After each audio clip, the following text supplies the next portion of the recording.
पिछले एपिसोड में आपने देखा कि प्रतापपुर गांव में रानी नाम की एक लड़की की मौत हो गई थी, जिसकी उम्र केवल 15 साल की थी। उसकी मौत से सभी लोग काफी दुखी थे।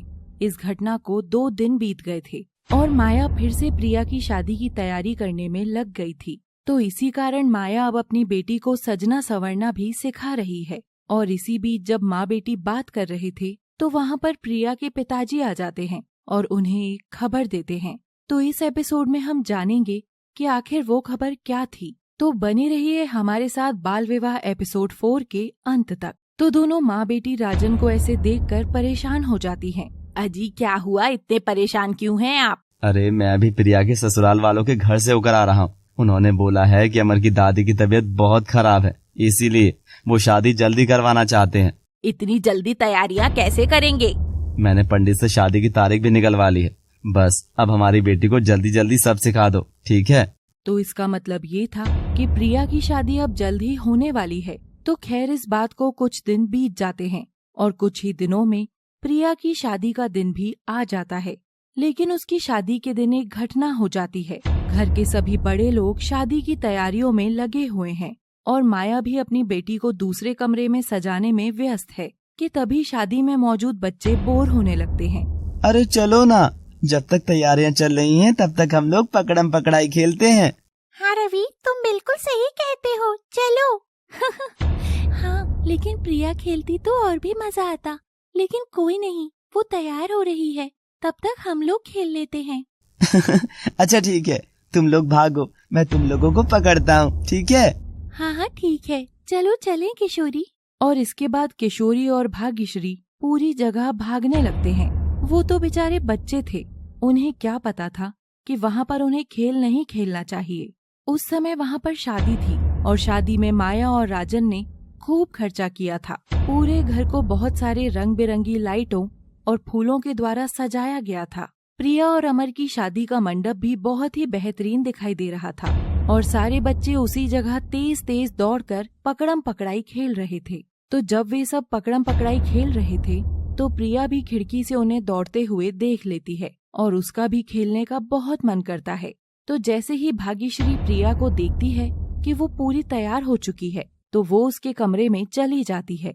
अरे प्रिया, तुम तो तैयार हो गई, आओ और हमारे साथ खेलो ना अब।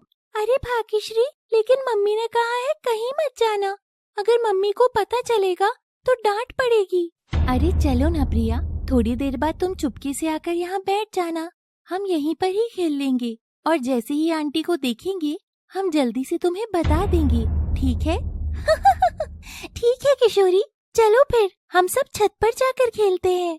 सभी बच्चे छत पर चले जाते हैं। उस समय प्रिया को उसकी मम्मी ने बहुत अच्छे तरीके से सजा रखा था और उसने एक बहुत प्यारा सा लाल लहंगा चोली पहन रखा था। क्योंकि वो उस समय एकदम दुल्हन की तरह सजी हुई थी, इसीलिए उसे भागते वक्त थोड़ी परेशानी हो रही थी और पकड़म पकड़ाई में वो तुरंत पकड़ी जाती है। अरे प्रिया, तुम तो पकड़ी गई।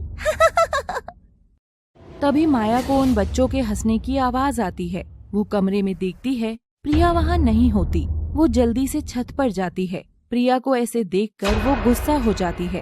प्रिया, मैंने कहा था ना तुम हमारे कमरे से बाहर मत निकलना, और देखो मैंने तुम्हें कितने अच्छे से तैयार किया था, सब बेकार हो गया, बेवकूफ लड़की। मम्मी, हम बस थोड़ी देर ही खेल रहे थे, हम कमरे में आने ही वाले थे।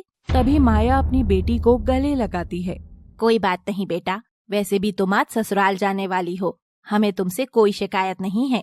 चलो मैं तुम्हें फिर से तैयार कर देती हूँ, ठीक है?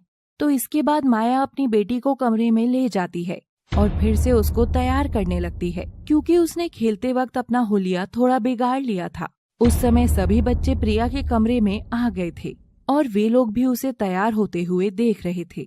माया अपनी बेटी को पायल पहनाते हुए भाग्यश्री और किशोरी को देखकर मुस्कुराती हैं। तुम लोग भी देख लो कि किस तरीके से दुल्हन तैयार होती है बेटा, क्योंकि प्रिया के बाद अब तुम लोगों का ही नंबर है। अच्छा चाची, इसका मतलब ये है कि हम दोनों को भी अच्छे अच्छे पायल और जेवर मिलेंगे? हाँ बेटा, इससे भी अच्छे अच्छे जेवर मिलेंगे आप लोगों को और बहुत सारी मिठाइयाँ भी खाने को मिलेंगी। और चाची, रवि को क्या मिलेगा विवाह के दिन? वो भी पायल चूड़ी पहनेगा क्या? बेटा, उसको भी एक प्यारी सी गुड़िया जैसी दुल्हन मिलेगी जैसे भाग्यश्री तुम गुड्डे गुड़ियों की शादी करवाती हो ना, बस वैसे ही इंसानों की भी शादी होती है, समझी ना? अच्छा समझ गई चाची जी। तभी माया की चचेरी बहन वहाँ पर आती है। अरे दीदी चलिए, आपको और प्रिया को बुला रहे हैं। पंडित जी कोई रस्म के लिए आप लोगों को बुला रहे हैं। हम भी चलें छोटी चाची जी? नहीं बच्चों, आप लोग यहीं रहिए, वहाँ पर बच्चों का कोई काम नहीं है, ठीक है? तो इतना कहकर वो दोनों माँ बेटी को वहाँ से ले जाती है। लेकिन उनकी ये बात सुनकर भाग्यश्री थोड़ा उदास हो जाती है और किशोरी उसे समझाती है। अरे तू उदास मत हो, आज तो तेरी बहन की शादी है, इसलिए उसे जाने दो, हम लोग यहीं पर रहते हैं। हाँ किशोरी, तुम बिल्कुल सही कहती हो। और इसके बाद तीनों बच्चे फिर से खेलने लगते हैं। तीनों दोस्त खेलने में काफी मशरूफ हो जाते हैं और खेलते खेलते वो लोग वहाँ पर पहुँच जाते हैं जहाँ पर शादी का खाना बन रहा था। वो लोग खेलने में इतने बिजी हो गए थे कि उनको आसपास की फिक्र ही नहीं थी। वैसे भी वो तो आखिर बच्चे हैं ना, उन्हें क्या मालूम था कि उन्हें क्या करना है। तभी वहाँ पर एक हलवाई काम कर रहा होता है। अरे बच्चों, यहाँ से हट जाओ, चोट लग जाएगी, और कहीं कोई सामान मत गिरा देना आप लोग। अरे काका जी आप हट जाइए, नहीं तो भाग्यश्री मुझे पकड़ लेगी। अरे बेटा। लेकिन तभी अचानक रवि वहाँ पर रखी हुई कटी हुई गोभी को गलती से गिरा देता है। अरे रवि, तुमने तो सारी सब्जी गिरा दी, अब क्या होगा?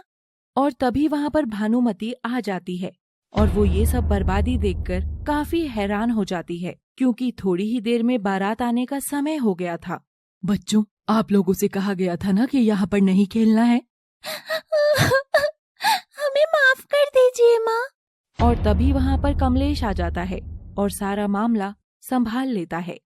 भैया ये पैसे लो और जितनी जल्दी हो सके गोभी खरीद कर ले आओ, लेकिन हाँ थोड़ा जल्दी करना, क्योंकि थोड़ी देर में बारात आने वाली है।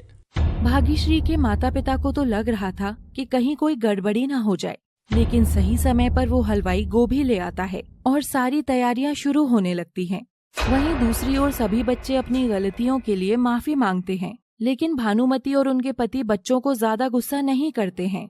भाग्यश्री के माता पिता प्रिया के माता पिता को ये बात पता नहीं चलने देते हैं और सारा मामला जल्दी से खुद ही सुलझा लेते हैं। तो थोड़ी देर में बारात भी आ जाती है और प्रिया की शादी खूब धूमधाम से संपन्न हो जाती है।